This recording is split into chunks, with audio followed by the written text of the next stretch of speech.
आप सभी का बहुत बहुत स्वागत है। मैं हूं शावेज और आप देख रहे हैं ज़ेड न्यूज़।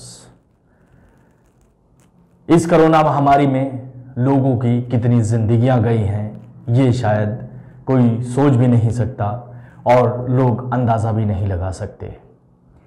इंसान की ज़िंदगी कितनी है, क्या उसका मूल्य है, क्या उसकी कीमत है, अब ये सब चीज़ें बेमायने रह गई हैं।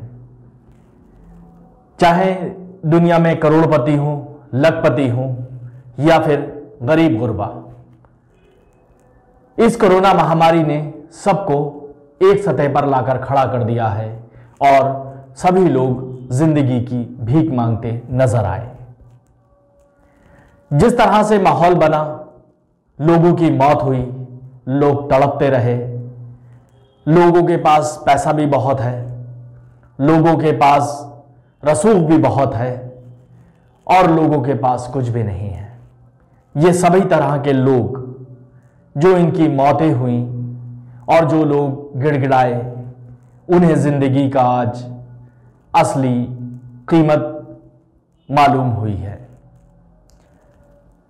लेकिन अभी भी बहुत से लोग ऐसे हैं जो शायद ये सोचते हैं कि उन्हें जिंदगी भर इस दुनिया में रहना है और उनको मौत कभी नहीं आएगी, और वो लोग फितरा बनते हैं पूरी दुनिया के लिए, हर समाज के लिए। सभी तरह के लोग, सभी धर्मों के लोग इन लोगों को सुनते हैं और अपना अपना रिएक्शन देते हैं। अभी कुछ दिन पहले आप लोगों ने देखा होगा कि यति नरसिम्हानंद ने किस तरह से दूसरे धर्म के ऊपर बयानबाजी की और लोगों का रिएक्शन क्या आया। वहीं एक व्यक्ति जिसे वसीम रिजवी के नाम से जानते हैं, उसने अभी कुछ दिन पहले कोर्ट की शरण ली थी और कुरान की 26 आयतें हटाने की बात कही थी। वहीं कोर्ट ने उसे फटकार लगाते हुए इस मामले को खारिज कर दिया। लेकिन वो शख्स फिर भी बाज नहीं आया और उसने एक नई वीडियो जारी की है जिसमें लगातार मुसलमानों में रोष देखने को मिल रहा है। वो अपने आप को मुस्लिम कहता है, लेकिन जिस तरह से उसने ये बात कही है और ये वीडियो वायरल की है, मैं चाहता हूं कि पहले आप सुने और उसके बाद फिर हम बात करेंगे। मैंने कुरान मजीद में से 26 वो विवादित आयतें जो आतंकवाद को बढ़ावा देती थी उनको हटाकर, और कुरान मजीद के जो सूरे थे वो सीरियल से नहीं थे, उनका क्रम संख्या ठीक करते हुए एक नया कुरान मजीद तैयार कर दिया है। मैंने प्रधानमंत्री जी को उसका एक मॉडल भेजा है अपने पत्र के साथ में और उनसे कहा है कि इस कुरान मजीद को सभी मदरसों में और मुस्लिम समाज में पढ़वाए जाने की व्यवस्था सुनिश्चित कराएं और बहुत जल्द ये कुरान मजीद मार्केट में भी उपलब्ध होगा, जो मैंने सही किया है और यही सही कुरान मजीद है। आप सभी लोगों ने सुना और देखा भी होगा कि ये वसीम रिजवी क्या कह रहे हैं। मैं समझता हूं कि शायद इस बचकानी हरकत पर कोई भी इत्तेफाक नहीं रखेगा कि जिस तरह से इन्होंने प्रधानमंत्री जी से जो अपील की है वो क्या है। सोचने वाली बात तो यह है कि जिस तरह से इस समय महामारी है और पूरी दुनिया में अजाब आया हुआ है, जिसे हम अजाब कह भी सकते हैं,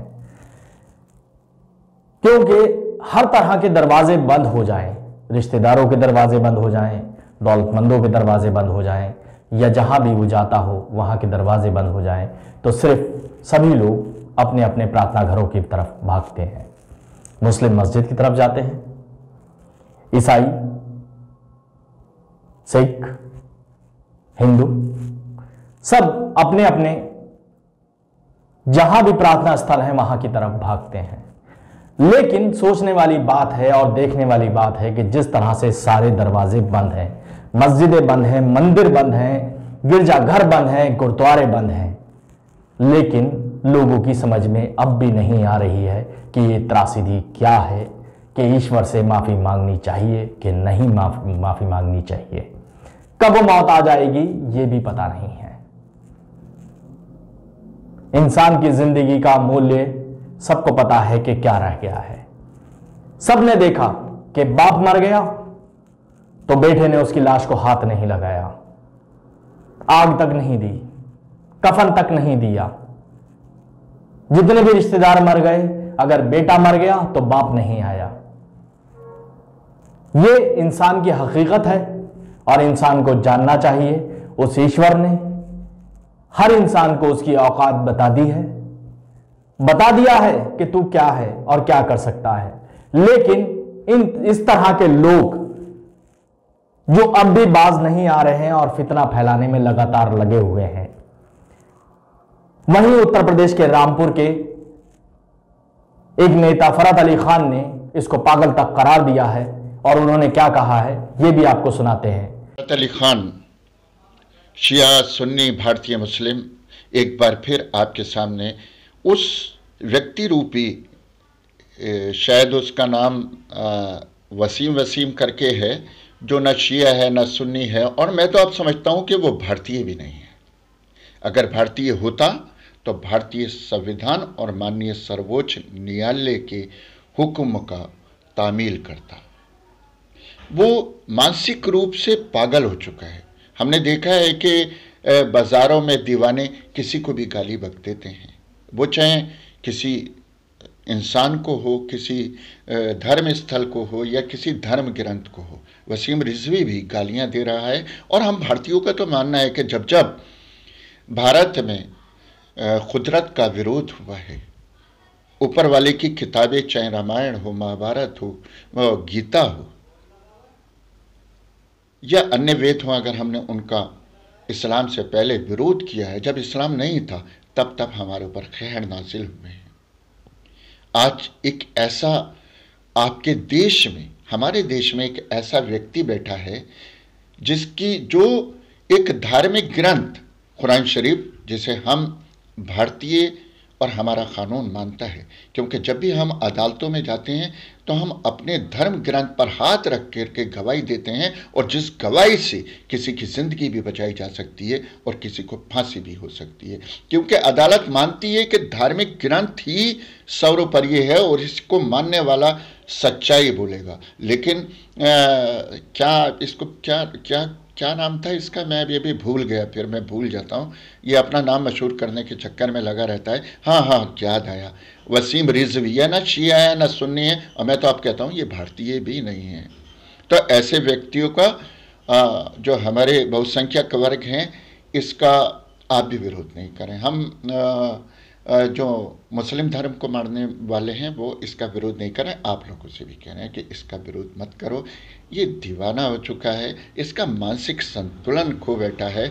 और हम अपनी भारतीय सरकार, कानून और व्यवस्था में पूरा यकीन रखते हैं। मैं अपने माननीय मोदी जी को भी अपील करता हूं कि इस वक्त में जो महामारी चल रही है और आप लोग और पूरा हमारा कानून और सरकार लगी हुई है कि हर व्यक्ति तक वैक्सीन पहुंचे और हर व्यक्ति कोरोना नियमों का पालन करे। ये फिर से एक विवाद पैदा कर रहा है कि लोग सड़कों पे आ जाएं और हमारे भारतीय अपनी कोरोना जैसी महामारी से जान दे दें। इसलिए मैं अपनी सरकार से, क्योंकि मैं भारतीय जनता पार्टी का एक कार्यकर्ता भी हूँ, अपनी सरकार से पुरजोर मांग करता हूं कि इसके भाषणों पे और इसने जो वीडियो जारी किया है इस पर सख्ती के साथ कार्रवाई होना चाहिए और इसको पकड़ कर के जल्द जो वहाँ का करीबी नज़दीकी जो हमारे मानसिक बीमार रहते हैं वहाँ पर इसको भेज दिया जाए। इसका इलाज होना बहुत ज़रूरी है। ये मानसिक रूप से बेचारा बहुत बीमार है, इसकी बीमारी का इलाज होना है, जिससे अगर अलिफ से ये तक का कायदा लिखवाया जाए तो नहीं लिख पाएगा। ये कह रहा है मैंने नाउज़ुबिल्लाह कुरान शरीफ में तरमीम कर दी है। अरे दीवाने, हम तुम्हारा जल्दी इलाज करेंगे और जो मानसिक रूप से पीड़ित होते हैं उस अस्पताल में भेजेंगे। सभी लोग इसको कोई भी अपशब्द, अभद्र या नाजेबा अल्फाज नहीं करे। ये मानसिक रूप से बहुत बीमार है।